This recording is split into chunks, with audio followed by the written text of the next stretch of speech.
My name's Kat and I'm here today to share the story of my mum, Margaret Walsh, and her involvement here with the Myton Hospice. Mum unfortunately was diagnosed with lung cancer at the very end of 2018. It came as quite a big shock actually. She had no symptoms whatsoever.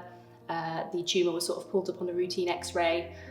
So a really big shock for the family, but she was committed to sort of going through the chemo and all of the treatment in the hope that she could have a bit more time with her grandchildren, my little boy and my son's little girl. So she went ahead with the chemotherapy, radiotherapy, and everything seemed to be going really well. She was really, really positive. And then at the very start of 2020, things took a bit of a downward turn. She encountered a few problems which stopped the chemotherapy happening at all. So she wasn't able to continue the treatment, and things just deteriorated from that point. So the discussions started happening, obviously to see where she was going to end up, and obviously the thought of spending your final days or weeks in somewhere that's alien to you, not in your own home, is pretty daunting to say the least.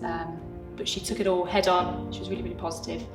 And then her hand was forced a bit. She ended up in hospital with a nosebleed, funnily enough, that they couldn't get under control. And from there, she made the move to the Coventry Myton Hospice, where she spent her final month.